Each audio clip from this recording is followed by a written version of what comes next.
What's up, man? How you Hey, doing? yeah, I'm fine, thanks. You? Great. Andy's in the building. Yeah, let's go. Loved it when I was like, we're going to the moon. You're like, yeah, we're going to the moon, but first we need to build the rocket. And I was like, Yeah, okay, yeah, he knows what's up. yeah, Thanks for sitting down to do this. I think this is I was curious just to talk to you as an athlete, and then you came on board as a coach. So I think we can there's a lot of things that we want to talk about. I think a good intro to people though is let's kind of do the normal format, just so we can get to know you more as where you are as a racer. And if we have time, we'll touch on coaching stuff too. But I just think the pearls that you'll give off from having been a pro for so long are going to be incredible. Does that sound good to you? yeah. Let's go. Okay, cool. Yeah, So first question, I just tried to skip over this one with somebody else. Who is it pronounced Bach? I always been meaning to ask you that. yeah. I think no guy from America or New Zealand or Australia can pronounce it. So it's Bajc. So first question, please pronounce your name and then tell us who you are. Okay, so my name is Andi Bajc. I'm 32 years old, married, 4 kids, 2 dogs, 1 cat. Uh, and yeah, I'm a pro cyclist and also a coach now at EVOQ. Awesome. What I know the answer to this, but to give context to everybody else, how old were you when you turned pro? Uh, so let's say I we in Slovenia it's like that you go to continental because we at the time we had 5 continental teams, so I went straight away to pros. But yeah, so let's say from 18, yeah. But Yeah, I also know, yeah, so I could leave from that, yeah. super young. And especially for a lot of the US contingent listening, so many of us don't find this sport until much later in life. So you've been racing pro for 14 years, which is incredible. What was the previous from 0 to 17? What was that like in terms of sports? Did you have any siblings? Were you riding all the time? When did you find cycling? Give us a quick origin story. Okay, so both of my grandparents were my granddad were cyclists, so yeah, that's runs in the family. Cool. But when I was young, I didn't like cycling. I didn't like it. What did you like about it? I like more. I will say soccer now. So for the Okay. American, I like Football? basketball more. Yeah, and I like hockey more. And yeah, for like when I was young, this had more appeal to me than cycling. Okay. And then when I was, I think, around 7, yeah, I went to a race. Just it was like a school race, and I won. And it was so I learned how to ride without hands for like a week before. So that was my first Like, race. And I could, yeah, yeah, exactly. But then till 12 or 13 years old, I mean, I rode the bike. But I preferred other sports. And even after in the winter, I always played some other sports or handball or basketball or something else. mhm. And then yeah, at one moment, yeah, then it hooks you up and you're finished. So And that happened to you also? You kind of got that bug and you were like, okay, yeah, cycling's my jam. yeah, What year was that? yeah. I think when I was like 15, 16, Okay. and when you start winning, and we did a lot of international races. So I raced mainly in Italy, and yeah, there's like the competition is big, and also there was in Slovenia at that time there was a lot of good guys. So you get this feeling of being competitive all the time, and you actually really had to work for it. And yeah, then I was hooked, and that's it. Were you hooked on doing well, or because you're doing well in these races and you're young and it's probably like a good hey, I'm crushing it. Were you hooked on the sport more, like just going out to ride? Was it a combination of all of those, do you think? I think it's always a combination, because if a certain aspect of when you're young, it bothers you, then it maybe kill the dream. Yeah, but what was good that we were always we had a really strong junior team, so like the numbers were there, and we were always a really tight pack. We trained together, we went to school together, we partied together, and that's something that then it makes it easier for the hard moments. Yeah. Do you think it actually came up in a couple other podcasts, other people that played other sports or, had multiple things going on? Do you see any of the previous sports that you were more invested in earlier having some transfer skill over to cycling? Yeah. Well, for sure. What do you think? What were the ones that stand out to you? I think that's a lot of athletes have this problem. That when you're doing only some, let's say, endurance sport or that's cycling or running, there's like this continuous movement that's mainly focused on going forward.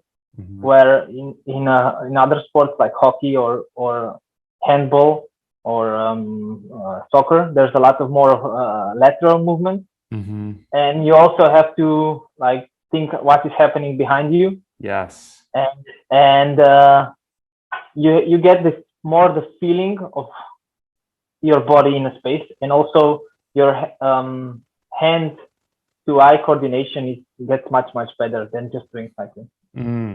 I have to stop using this example because people will probably be tired of hearing it, but it's the one that I think of often is that basketball, my position, I constantly was having to know who's behind me, but also keep an eye on the ball up front. And so just what they call court awareness.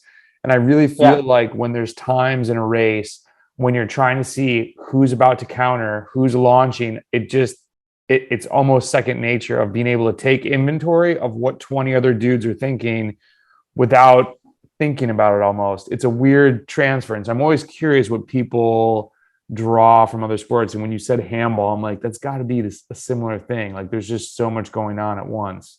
Yeah. Yeah, go ahead. In basketball, when rookies come to NBA, and then they are, they say, oh, the game is so fast. And then the game gets slower and slower. And for me, it's same in a sprint. Yeah. So when you do a sprint and the race feels fast around you, you can make bad decisions. And when the race feels slow and when you're used to it, so like from basketball or some other sport, you get used to it, of these feelings, then it's also easier to take the right decision, let's say in a sprint. It's good to say that too, to remind people. I think back to early races. I mean, that's how I feel. If I do a pro race, I'm like, it's just chaotic and I'm like holding on for dear life. If it's me and my peers, I have more experience than most of them. And you can see the people that have like just come up to like an elite race and things are just moving faster. And once it slows down, you don't have to think about everything. It just second nature takes over and you can react and be more. And I think that then allows you to be more proactive because you're not just, as I say, react, it makes me think you're not just reacting to other people. You're thinking, what might other people do? What can I do to put myself and my team in the best position for what might happen? And there's like 5 iterations of that. And it's just this, like, I forget what they used to call it in school. It's like a decision tree, and then you're just, there's so much. That's what I love about this sport. It's just, there's so much going on. It's crazy. I mean, you always have to be adaptive. Yeah. You cannot stick to the plan. Like the plan can, let's say if you're riding in France, there's a plan till the next corner. Yeah. I like that. Yeah. It's a very, and maybe I should start saying this again in podcasts. It's a very like Cat 4 or 5 thing. I've coached a few people with like, okay, well, FYI, next weekend is my weekend to get in the break. So we need to train for that. I'm like, wait, what? Are you guys having this conversation? Like who's in the break that week? That should not be how the race goes. But so let's talk about training in terms of, I'm actually really curious. So let's break it between like you're 18 to 24 years old, and then you're 25 to now at 32 years old. What's been the biggest change? Maybe like big things you've learned about yourself or just changes in training because it's such a long span of time. I was lucky that I always had like really good coaches that knew what they're doing.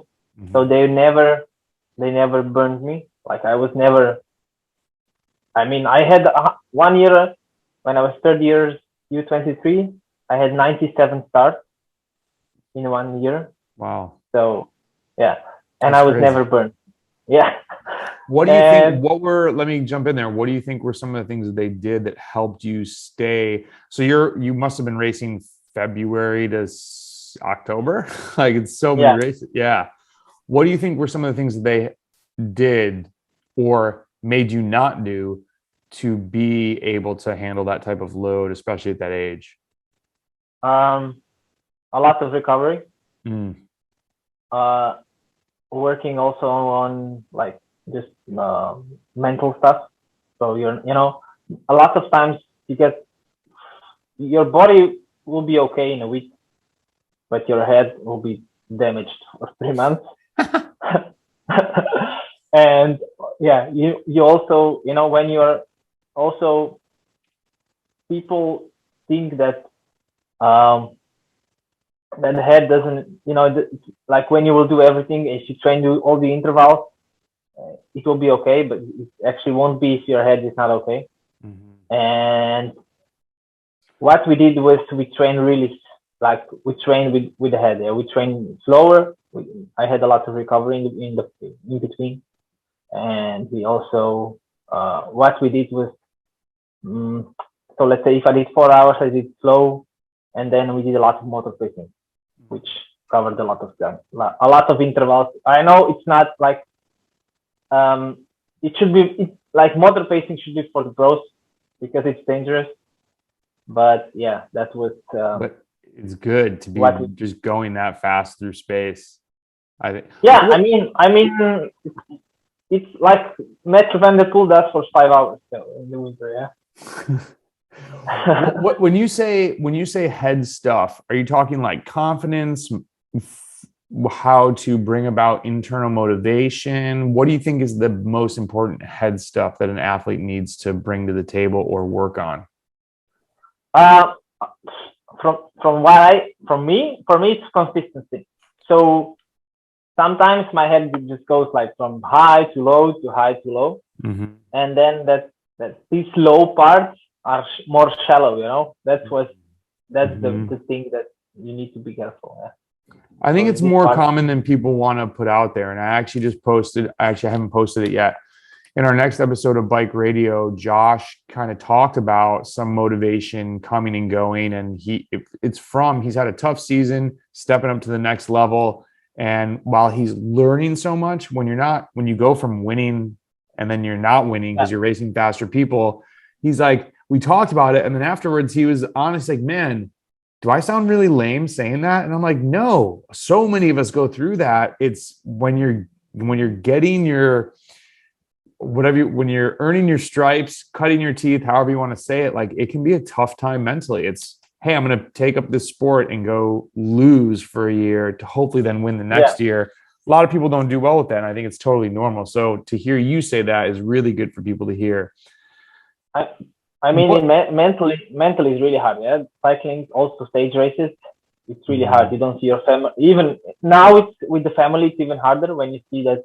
Let's say your wife is having a hard time with the kids at home, and you are stuck in a race, and you're not doing good, and you just need to go through it. But now for me it's easier because I know that in the end it will. But when you're young, that for me it was much harder. Can you share only what you want to share? Having a family, being a pro, this actually hasn't come up on a podcast yet.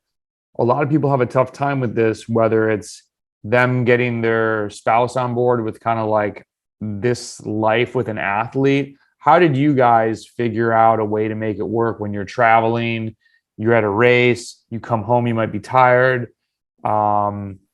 What are some maybe tips you could give to people that you found super beneficial for your family?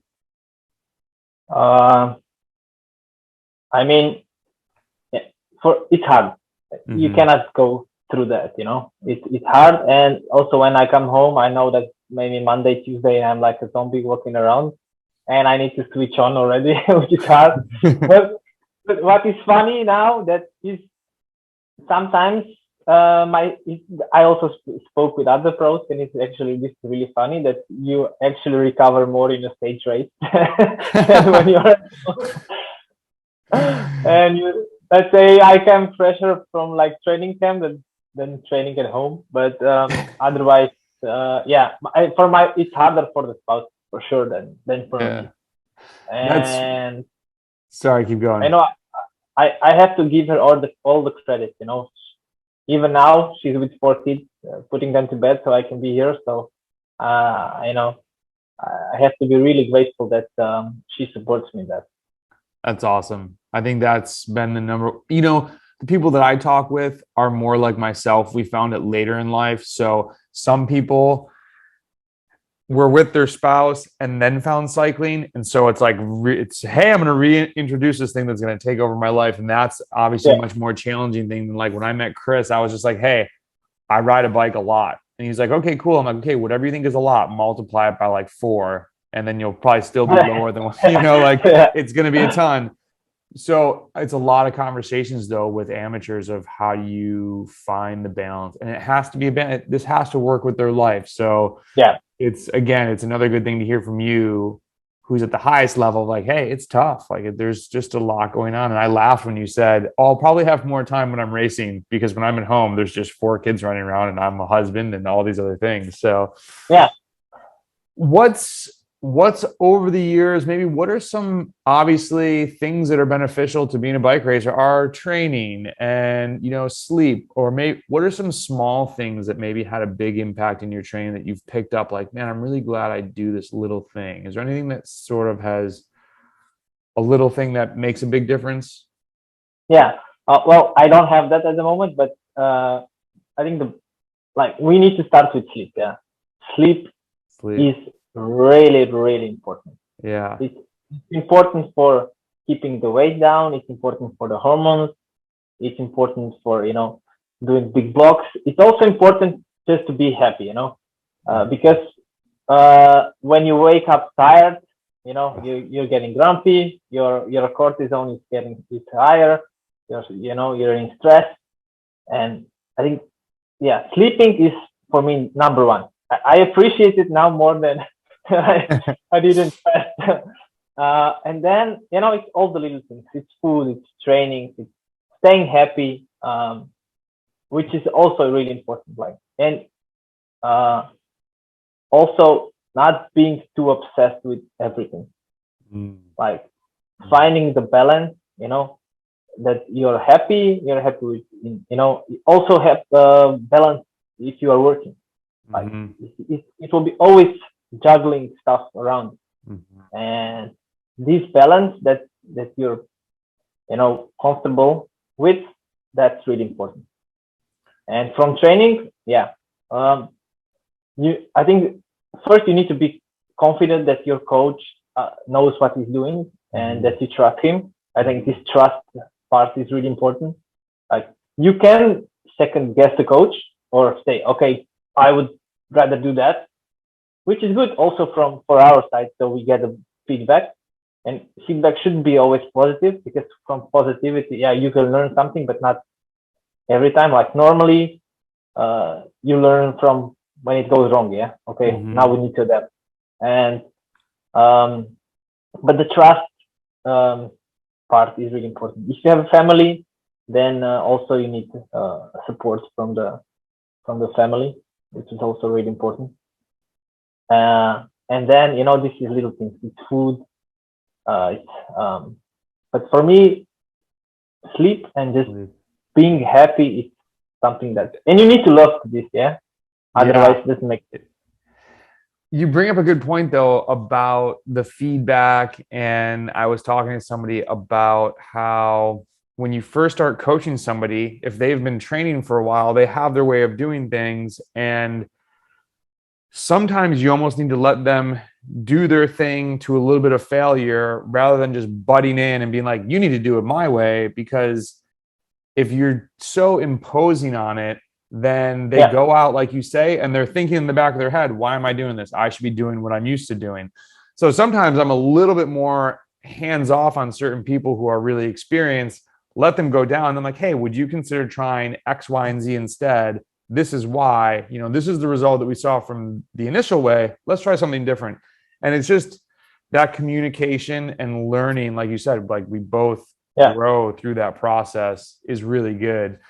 When everybody always is curious, pro cyclists, how much do you ride and what does the riding entail? And let's break this down into, let's say you had that huge, this is actually great.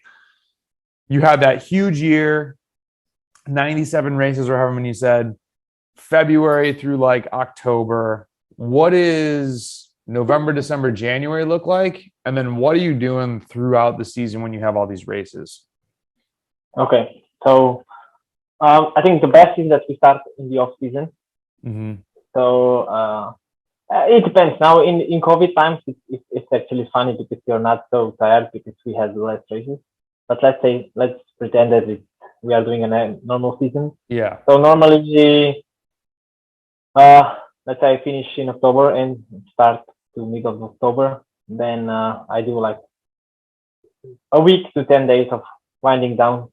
So it's not like, and then I'm off. Yeah, I spend time with my family. I do a bit of running. So like I do maybe, let's say 7 to 10K per day, around 60 to 80K per week.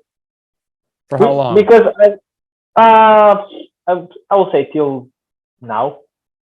So let's say for about a month. Yeah.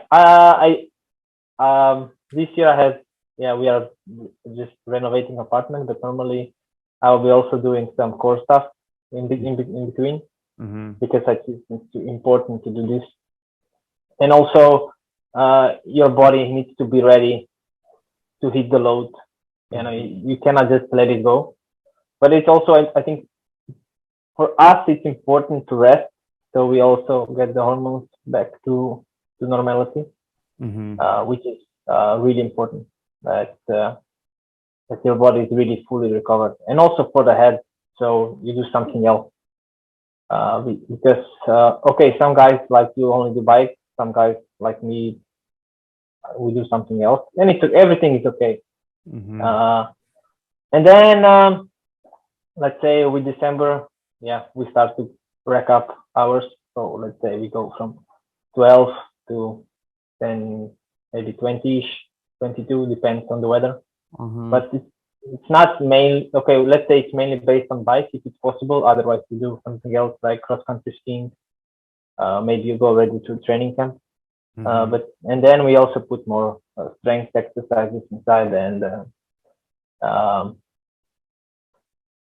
just core yoga, stretching, stuff like that. And then you also start to get this feeling that you need to race soon. So so you're getting impatient. And then I hate from January to March, or let's say now we start already in February, but I hate this period.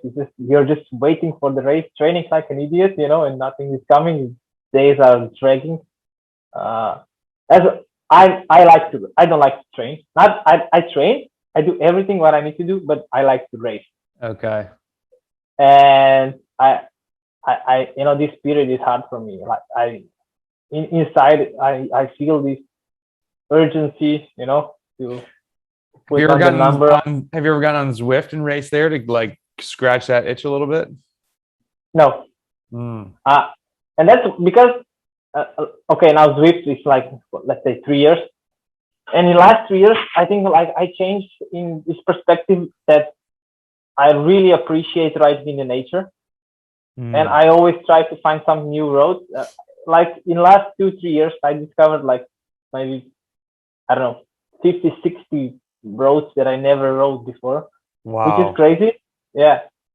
And I really focus on that. And I found such good climbs, such good roads. And it's, I would like to, to show to everybody how good these are, and I'm so stupid. I didn't do this before. Eh. And that's, yeah. And okay, where I live is also something is good that we have really okay weather, yeah, which also then benefits. Mm-hmm. But a lot of my teammates are racing in the winter, also Premier League.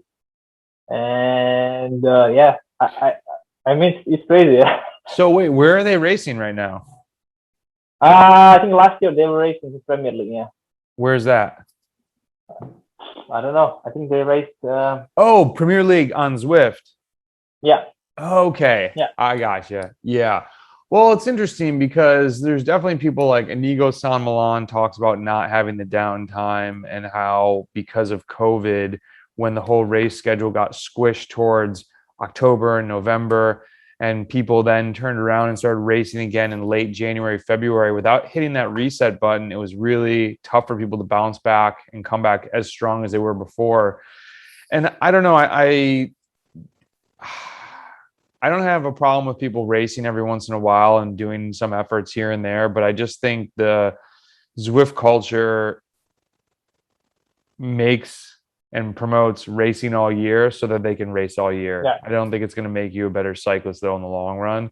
That's my own No. opinion. There's definitely people that will disagree with that, but it's usually the people that want to race Zwift. So I think if you want to be a road, gravel, mountain bike racer, you got to go in, do the base work, turn the intensity down a little bit. And it doesn't have to be off, but it just doesn't have to be Zwift racing. But, you know. I mean, okay, like now people will say, okay, look at Wout van Aert and also look at Matthew van der Poel, Mm-hmm. or even maybe Tom Pidcock. Mm-hmm. But they race now, but they had off till now, yeah. Okay, maybe they really unwind like for our perspective of the load, they Mm-hmm. unwind it down. Mm-hmm. Because a lot of guys who race or they want to race Zwift all year, they do this like flat load, I would say. So the load is constant throughout the year. There is no ups and downs. Mm-hmm. And then I think that gets you stuck in some level, like you cannot really push more. Yeah. Mm-hmm. You also need to recover to get a step higher. Yeah. You cannot just push because your body will say no at one point. Mm-hmm. Yeah, it's interesting. I think it'll be interesting to see how that plays out over a longer period of time when people have more of their own personal experience with it. Because there are a few people I know that I've raced against that I know did a lot of Zwift. They seem less dangerous this past year. And I don't think it was because I was that much stronger. I just felt like they weren't on a similar level. And I was like, that's definitely a Zwifter. So not everybody. And like Van Aert and Van der Poel, they really have, I wish everybody wants to have the high threshold, the high anaerobic capacity and can do everything. But unfortunately, we all can't do that. So we need to No, they are superhumans. They are superhumans. Yeah, and they have 20 guys around them to only care about them. That's the difference between a pro rider and let's say an amateur rider, or let's say a recreation rider. Mm-hmm. We have all the support. Right? We have masseurs, we have mechanics. We don't need to, when you're in a race, you only need to eat, put the pin the number on. That's it. Yeah, and go to sleep. And everything else is someone is doing this for you. Yeah. So awesome. And also for training that everything is automatic. You just have to do what you do and just give the input back, and then it's much easier if you don't have to think so much. And they are worried, like Matthew van der Poel, and also I read about Van Aert. They are worried what this load, especially now because the season was so short, what this load will bring in the future for them. In a good way or a bad way? In a bad way. I mean, like you can get burned, yeah. Mm-hmm. And then once you go over the line, then it's really hard to come back. Yeah. Mm-hmm. And we saw in the future in cycling that a lot of young guys, they wanted to do too much from the start. Like when you were U23, too skinny, too much training, no eating. And then your body is so destroyed that maybe you have to end up your career, or you need 2-3 years to bounce back. Mm-hmm. Wow. Well, that's a good question. Have you ever trained too much, or did it where you felt like you were doing it incorrectly, and what did you do to correct that? Yeah, I mean, there are times that you have a really good year, and it's like, I need to, a little bit more, and then in one point, that especially if you race a lot, then this little bit more gets really fast, and first you lose your motivation, you don't sleep good, your hormone, people don't speak about hormones like they should, And we've got that podcast coming up, and that's going to be a good one. Yeah, I mean, some guys, when they train so much, then they have problems with sex life. Yeah. And also, to correct the hormones, you need a lot of time. Yeah, more than just physical recovery or muscle. And yeah, I've done that. I never done that in a way that I was totally destroyed for a year. But yeah, then you need to have 7 to 10 days off, and then you go from there. Yeah, but you always need to have someone that tells you, okay, maybe that's too much. Yeah. What do you think was your main limiter in racing, and what do you do to try to get better at that? But my main limit is actually the head. Yeah. Really? Yeah. Just stay with that, like you said before, the up and down.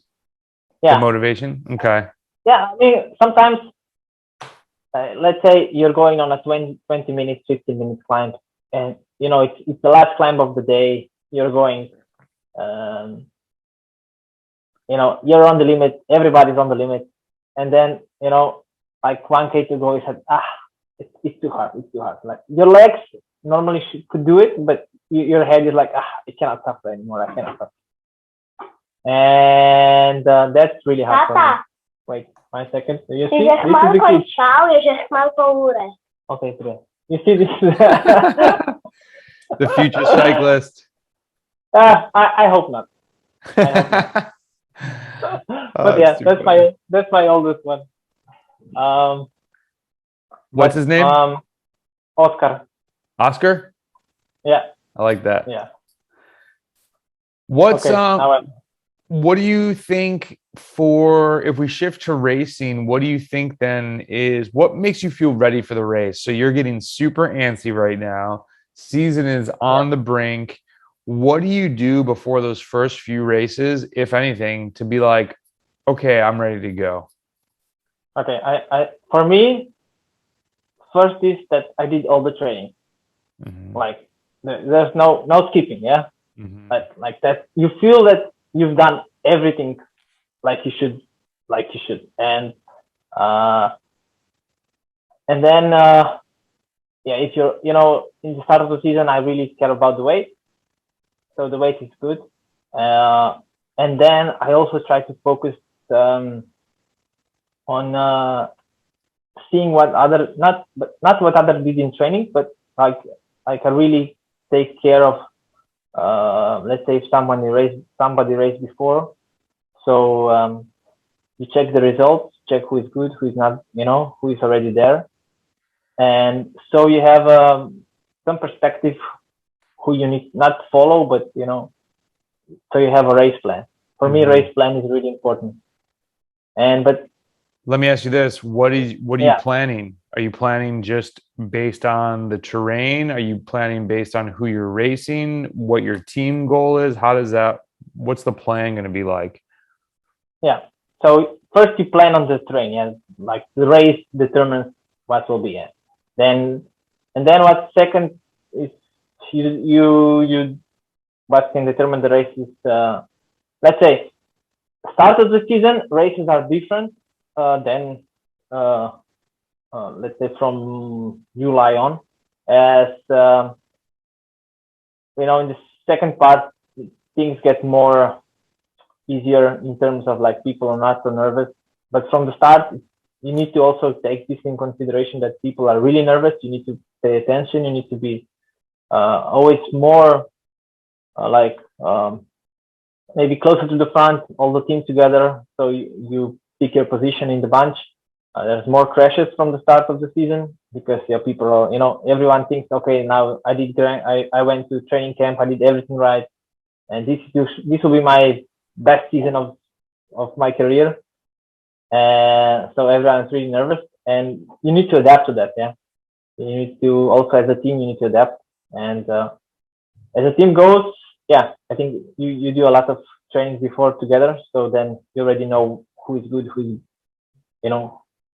will start doing results. But this can every time change in the race. But normally we already know who are we racing on. But this is always a fluid moment. Mm-hmm. What's up, Oscar? How's it going, man?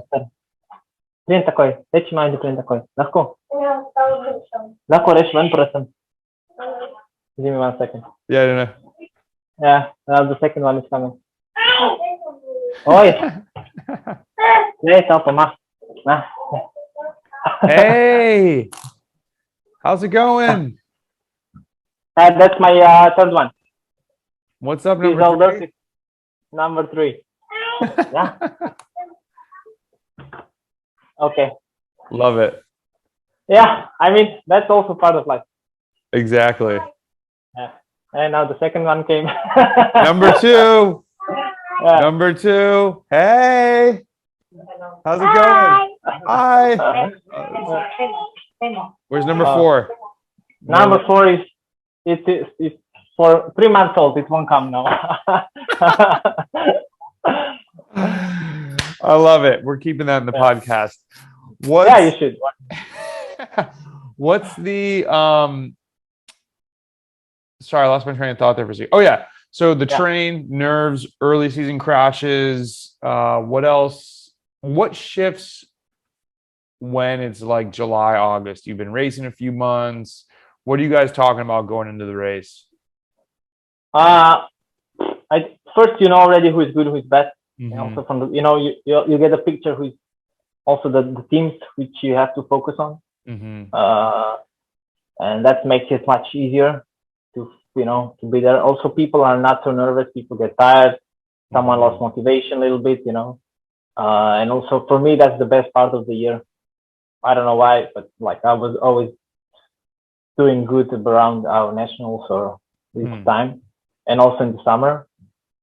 And then second part is much for me. It's much easier because people are. I don't know. There's more space in the race. Yeah. I'd say to move, and it's easier. The race is easier to read. Interesting. Yeah. Do you think it's easier to read just because you've got more under your belt? It's stays fresh a little bit. You've that race mentality is just run on autopilot by that point. I think it's I wouldn't say it's also because you run on you get used to racing from the start. You lose a little bit. You get rusty, and then it's more easier. And there's also more races so it's people are more spread out through races, so it's also less people sometimes from the start. Okay. Whereas on the start of the season, it's always, let's say, a full pack, which is 180 to 175 riders. So many people. Yeah, and everyone wants to win. Yeah, everyone wants to win. Everyone thinks they did the best, and then in the summer, that also what is different is that also in the team itself, the roles get divided. So it's not like 6 guys thinks that can win. Also in the team itself, the roles get more and more clear. Yeah. Okay. What do you think when you look back? What are the results that you're the most proud of so far? That doesn't even have to be the biggest race. What's just a great race memory for you? I was I was thinking about this question, and I actually don't know. like I wouldn't say there were races that I did everything right. Like we did a U23 World Championships in Australia. Mm-hmm. I did everything right. Even on the last time, I had everything under control, and then someone crashed in front of me, like okay to go. Oh. And yeah, and it's like, maybe I'll go for top 10, and then you're like, fuck, yeah, 30 something. Damn. No one cares, And there are races that I did absolutely horrible race. Like you miss all the moves, you miss everything, you did everything wrong, and then it gets you win, yeah. And that's why I cannot.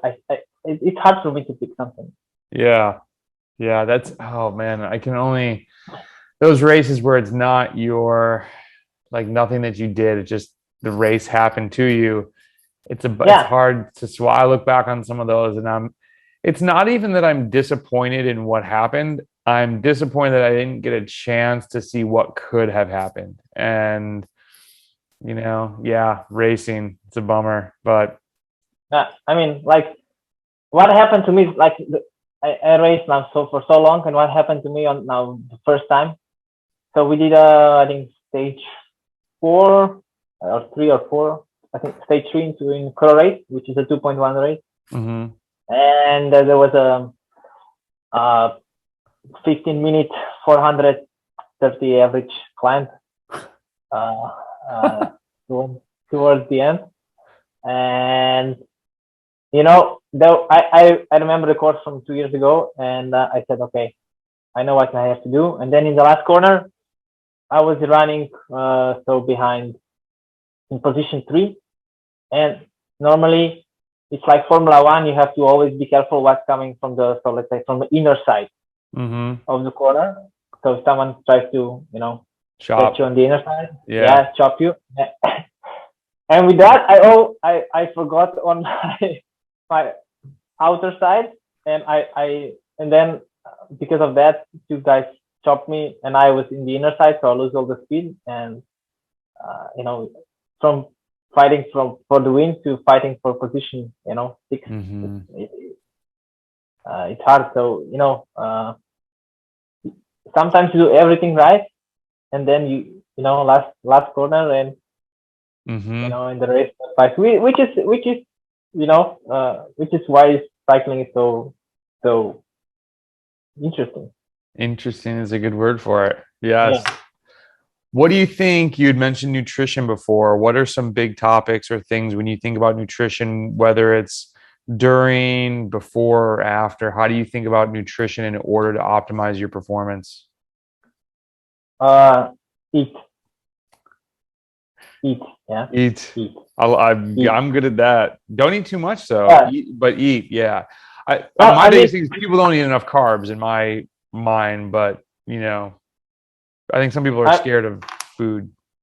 I was going through let's say when I 2007 to 2010 or 2012, there was a really big period in pro cycling that like food restriction, skinny. You don't need to eat. You don't need to eat in the race. Everything was about not the power, but the weight. Be skinny as you can. That's all. But there were other. We have to say this loud. There were people had other, let's say, gasoline. Yeah. which then propelled them to the result. And now I think it's like the last couple of years when cycling, it's cleaner. Yeah, we have to say it's much cleaner. I won't say it's clean because I can only vouch for myself. But and it will be always a dark side of cycling or sports because it's money involved, and someone's always going to try and cheat. Yeah, it's human nature. And now we really start focusing on eating, and on eating right. So it's not just also in the race we try to avoid stuff that's like binding too much fluid to the body. I'm not really, I won't say low residue, because this is something that you can only do for a couple of days. But like you're eating right, and you're eating a lot. Also in the race, we eat now. It's before we ate way less than now. What do you think? What do you like to eat on the bike when you're racing? Normally I make a plan. Let's say I check the route. We get the information where will be our feeding, so where you get the musette and everything. Maybe I put also some like my musette in the car. So let's say maybe like for last 70Ks, I put some gels, my gels, if I like them more, or just team gels. So I don't have to carry all the food around. But I normally I start with rice cakes. Really? Which I really like. Yeah, I start with rice cakes. There's like no calories in those. Yeah, but it's carbs. Yeah, we people think also everyone thinks okay only about calories, but we also digest a lot of calories through, let's say, through liquid. Yeah. With in the bidons. Yeah, not just we don't put only ISO, but we also put like the other carbs in the Bottles. Yeah. Yeah. So with that helps, yeah. Because for me, I always like to start with rice cake, then I switch to bars, and then I switch to gel. Okay. Interesting. Yeah. What do you think equipment wise? You guys are on those Simplon bikes. Have you been riding those before, or is this the first year? So this will be now the third different frame that we will be riding. Tell me about those. I saw it online. It looks awesome. Yeah, they say this is the fastest road bike at the moment. I mean, it sounds good. Yeah. You're like, I'm in. I'll take it. Yeah. What size tires are you riding? I ride 28. When did you make the change over to that? I tried everything. Okay. I like to try things. I'm not like, I also like to try different brands. Let's say from the start of this, and we switched from 23, and around 2014 we switched to 25, 26, and then 2 years, maybe 2018 we switched to 20, from 25 to 28. Now we are still, juggling between there and left and right. It also depends on the course that we are riding. And now we are also switching from riding tubulars to tubeless. Interesting. So yeah, and also in the team we are sponsored, but we can ride our own tires if we want to. So which is really cool that the team allows us to do that, because when you have something that you feel comfortable on, it makes you much faster. Very true. Yeah. What is let's talk about coaching real quickly. I know we probably got about 10 minutes left or so. What's your training philosophy from like a big picture? How do you look at training in order to make somebody else a better cyclist? Well, first, they need to be happy. And one thing is that if you improve, then it makes you happy. Yeah? But for me, first thing, it starts with just my client's well-being. So I try to get to know them as much as I can, from a point that because everything affects coaching, and everything affects coaching, and let's say riding bike affects your normal life, and your normal life affects riding a bike. So if you get this information, like and a lot of my clients were really adaptive with that, so they went into by themselves. They went into Hoop. So you can see some guys bought HRV devices. Some guys we're weighing each time. So, when you're getting as much data that are useful, then it's much easier. And also I like that to speak with them in terms of how they are and also how it's work, how it's family. Mm-hmm. And then I would normally start with that. And then That's I want to reiterate that part of how is work, how is family, because it still amazes me when people that have trained for a while will be, they'll post in their comments how they didn't perform well in their workout, and then they'll mention all these other things going on in life, and they don't draw the connection between the two. And my schedule is much different now in only coaching, but when I was doing medical device sales, sometimes you were in the hospital at 6:30 in the morning. You didn't leave till 4. You go on and get on the bike at like 5:30. If you had a great day, you're still like flying high and you might have a great workout. If you didn't have a great day, you might be tired and it's just like, man, who am I today? This sucks. And so much, or like people move, or just big things happening in life affect training. And I think most cyclists have that go get it attitude. And when when the body and brain don't show up, they get disappointed. And so that's huge to have that. It's clear you're seeing the 30,000 foot overview. You're seeing them as a whole person, not just what the metric might be telling you or something like that. Yeah, exactly. If you stand, let's say, if you're working in a normal job and you stand on your feet for the whole day, your feet will get swollen.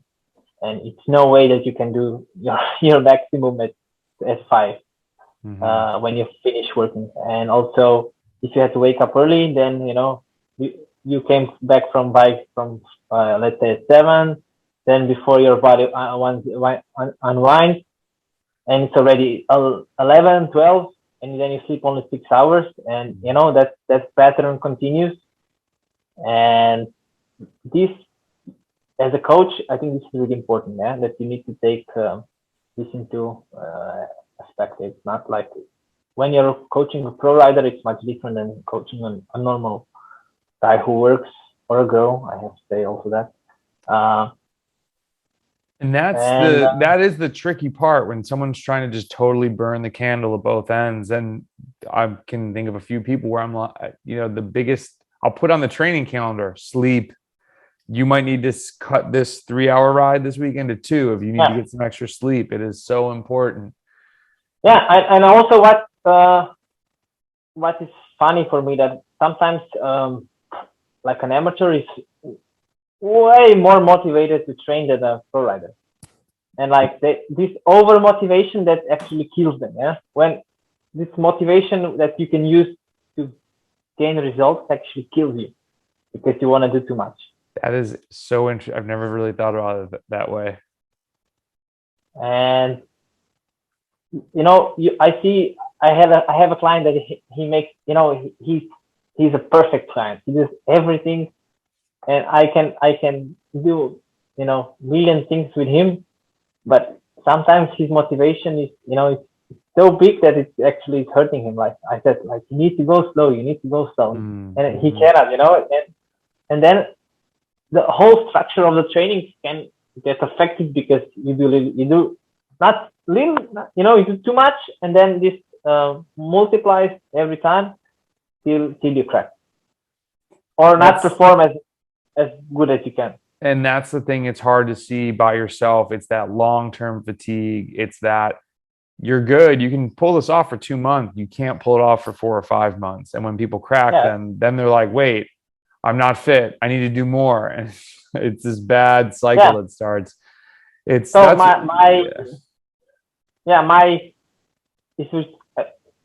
for me, when I go, let's say I look at the macro picture, not the micro, a big picture in Training Peaks, and you can see the improvement. It's not like a straight line. It always has like to be like a jigsaw coming up. Yes, stairstep. So it's like the body is adapting. So it's also you need time to recover. It cannot be a straight line, and it's like a constant improvement. It's not. You cannot do this long term. I wish I had constant improvement for 13 years. That'd be amazing. Yeah, that would be good. Because, well, I think it's also that's I talked to Cody Stevenson, a guy from Training Peaks, and just how do we, it's hard to conceptualize like depth and just the ability to do efforts later in a race, or the accumulated benefits of having 10 years of training versus 3 years of training. And everybody wants a metric for everything, and everything that counts can't be counted. And I understand that everybody wants to number every single thing because we have a lot of metrics, but it's just not endurance sports. And I'm so pumped to look back in 20 years on what we think is the gold standard and how things change. And we're just still so new in this that it's exciting. That's what excites me. Somebody commented to me one time, they're like, I appreciate your candidness in some of these podcasts because you don't act like you know everything. And I'm like, okay, I definitely don't know everything, and nobody does. No, like the best people in the world don't know everything. There's still so much to learn. So it's for me, like even I would never say I know everything. It's like it's not possible. And also, if you look at what we did 5 years ago, and we said, that's a silly stuff. And in 5 years, we'll be, this was also silly. We could do that better. Yeah. And it is, for me, it's always a learning curve. Yeah. And that's what makes it fun. Yeah. It's never something, okay, there's like endurance is endurance, but everything else, it's like, so much time and so fun and things, the season to season training isn't the same. Like I think back to, I've tried different things, and I've tried things that didn't work, and I've tried things that worked better. And then it's like thing number one might not work now, but in 3 years when you have 30,000 more miles in you, then you try thing one, then it works. And it's like things click at different points in time for different athletes. And okay, so my big question then at the end, well, not the big question, but coming up in an hour, what do you think is a good piece of advice for an amateur that is trying to go pro and get to that next level? Or, and I actually want to tweak this also, or for an amateur that maybe they're not going pro, because a lot of people find the sport later in life, but they get to race pros. They get to do like a P12 race, or I don't know what it would be in Europe exactly, but what's a good tip? Well, first is train smart. Not train a lot. I won't say train a lot, because train smart. Like, do your recovery, do your workout right. Also feel the body. Learn to know your body. Yeah, you need to know your body because also your coach, okay, he can see a lot of data, but like your actual feeling, he cannot see. Yeah. Yes. And that's really important. Like, if you know yourself, you know what you are capable. Mm-hmm. And on the other hand, which will be now contradictory, like always learn and push yourself harder. Yeah. Like, and it's not only from physical aspect, but also from mental aspect. Mental is more, for me, mental is more important, especially in cycling. Let's say you do a lot of heavy race, and if you're like mentally good, you will come over the climb. If you're mentally weak, then you will drop 500 to go, and then you'll be asking yourself, why did I do that? Because and what is important is learn how to race. It's trickier than people think, because they're in a race. There's so many small things that matter that you cannot really. I cannot stress how important that is. Huge. Like especially if you race alone, if you don't have a team that will just pull you on the front all the time and do everything for you, cover the moves. You need to be smart. You need to be pick a couple of guys that you need to follow. When it's a pro guys, it's much easier because you already know on how to focus on, and eventually you will hit the right note. Learn how to corner. This is also important. Learn how to keep position. It's not like, so you're not all over front, back, and learn how to fix position. People tend to fix position on the side. Let's say you go back through the peloton, and then you go left or right, and then, you go 600 watts to the front, which is not smart.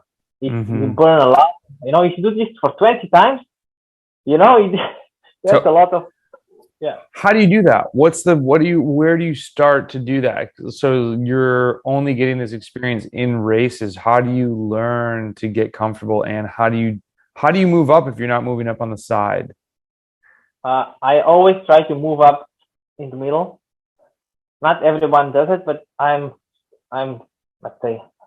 we have Italian school of cycling, which based a lot on sprint when you were young. So you need to learn how to ride in the peloton. But you always, there's, there in the peloton, there's always a natural movement, which you need to follow. You need to think. It's like playing chess. You think in advance what can happen. Then it's much easier, because there will be some pattern that will always come up. Let's say there's a right corner. The bunch automatically goes to the right in the corner, and then when you come out of the corner, there's this movement where you can easily, let's say, find a spot to move on, and there's always someone that will make a space. You don't have to force the space. You should feel like I don't know, Mr. Miyagi, and space will appear, find you. You part the sea. Who was that? The biblical, not Moses. Gosh, I should know who that is. But was it Moses? Moses. And sometimes you save so much things with that if you go like that. And also, when you go in a race, study the race. You need to know where the dangerous points, where the small bits, where everything is. The more data you have, the better it is. That's something I've tried to get better at throughout the years, and it's crucial. Just knowing when climbs, not even climbs, like crazy corners, things where crashes will be. Planning. There are little things.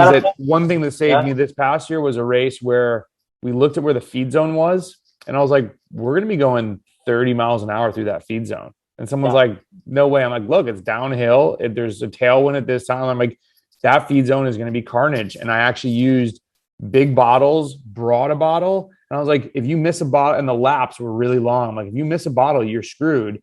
So instead of doing, I came with so much water, and all I got was ice socks through it. And a couple people missed bottles and just died. And it was just, it's unfortunate that's a bad race setup, but it is what it is. And that's one of the first times I really can say that, like, pre-thinking about little random things paid off big time. But if you think in advance, then it's much easier. Let's say, okay, there are in a race, there are focal points. Let's say in France, you maybe hit the cobbles, or in Belgium, there are still always some things that you need to, everyone knows it.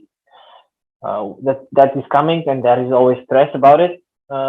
And there are the points that you don't move up too early, so you don't spend 10Ks doing nothing on the front end, maybe killing 40 of your teammates.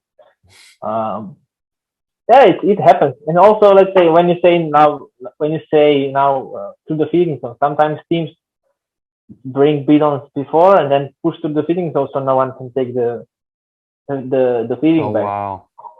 You always have to be thinking in advance and being prepared that this might happen. Any parting words that you want to get across for the people watching? I want to say something else for also. This is for all the Americans guys trying to go to Europe. It's much harder for you guys than it's for us, because we are here. Okay, maybe you need to move to another country, but it's much easier. Also, the culture, we are adapted, But for you guys, this is much, much harder, especially coming to France or Belgium and staying in a shitty apartment trying to fulfill your dreams, and then you see that your dreams are not so shiny. Yeah. I think, persevere, persevere, and, everything bad you learn in cycling will get you somewhere. Yeah. Not only in cycling, but maybe in your future job, or, maybe when shit will hit the fan later on in your life, you will learn something there. Yeah. Well, I think it's a really good thing for you to point out. I've known a few people that have gone to Europe, and a few have come back very quickly.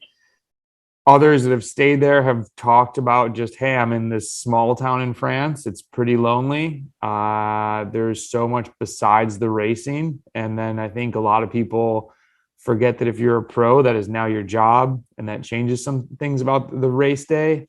And that's one of the biggest things that we've talked about, that I'm really, really, really pumped to have you on board, is that we have some athletes that are trying to go pro in Europe, and I cannot. None of us. Alex has more experience riding in that, and around those types of riders than the rest of us. And so to have you able to have that experience, have the knowledge of all these other things that unless you live it, I can't, people always talk, another example, people always like, why don't you coach triathlons? I'm like, I don't run, I don't swim. That's like, I can't, I'm not going to fake that. I'm not going to fake trying to say like, I know everything about being a pro, because I don't. Sure, I can make somebody faster, but to make this your job and take that next step, I'm super pumped to see the athletes that we can link up with you. And I mean, I'm also happy that I can, that I can help your clients or somebody else from the company, because if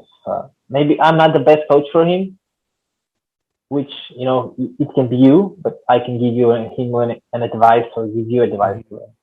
And that's, I'm also pumped, because you also have your knowledge that you are really willing to share with me, which also makes me better and stronger really together. Stronger together. That's what when you came on, someone said, "Man, we're getting bigger." I said, "We're not getting bigger. We're getting stronger." And that's exactly. The best thing is, I love the coaches' calls, and every once in a while we post those, because they turn into basically a podcast talking about cycling stuff. It's just, it's a really exciting time. Man, I appreciate you doing this at night. I know you got stuff going on with the family and whatnot. I'm looking forward to doing some more coaches' calls, and the thing you had talked about too, the in-race like details and little things, that I think that would be a really interesting one to do. And man, we could just, anybody that's been in the pro peloton as long as you, we can just talk. There's so many things to talk about. So I mean, I'm like like these old guys in a pub. Not yet. Man, well, Andy, thanks, man, for doing this. We'll talk more soon, and hope you have a good rest of the night. And we'll have to start. We'll start plugging the Slovenia trip and get some more US people. You should. It will be fun, and let's plant that seed right now. So it's Letape, Slovenia. It's September. What's the date? 4th. Yeah, it will go through birthplace of Matej Mohoric and also Tadej Pogačar, and it will be in the middle of the Alps, close to Lake Bled. You can also check that out. A lot of Americans normally use it, and 10K from the airport and 10K from our capital. So and it's warm at that point of the year there. Yeah, we are not Siberia here. Yeah, it will be like 25 to 30 degrees. I don't know what's that in Fahrenheit. Yeah, it's warming up. Shorts and a jersey. Yeah. Oh, for sure. Yeah. You'll need to open it in the climbs. Yeah. Awesome. And I will be there. I'm coming. I'm getting my tickets in probably a week or two. I just bought tickets for another place, so I'm trying to wait till the next billing cycle. But I'm going to be coming there because I might be doing like a honeymoon in Italy afterwards. But Letape, legit. And we'll talk more about that. Yeah, I think you'll be surprised how nice it is. Oh And no, I know how nice it is. I'm excited. I mean, yeah, and that's honestly an area of, yeah, it's an area of the world I've never really been to. I think the most east in Europe I've been to was Croatia. I love that. And I wasn't there long enough and I didn't have a bike. And plus you and Alex are there. So I'm pumped to hang out. Alex messaged me after I said I was coming. He's like, you really coming? I'm like, hell yeah, I'm coming next year. He's like, I can't wait to ride. Like this is what's amazing about the internet. I know Alex, we work together. How long have we been chatting, but we've never seen each other in real life. Yeah. Super pumped. It's going to be Yeah. awesome. I think you will never go to Italy. I think you'll just stay in Slovenia. That would be a tough call. I would. Actually, that's maybe not a bad idea. Make 2 trips. Hey, man. I'll talk to you soon. Thank you for doing this. Really appreciate it. I'm really happy to do this. And tell number 4. Tell number 4 we said good night. Yeah, I think he's waiting for me. So it's great. Perfect. Okay. All right. I'll talk to you soon. See ya.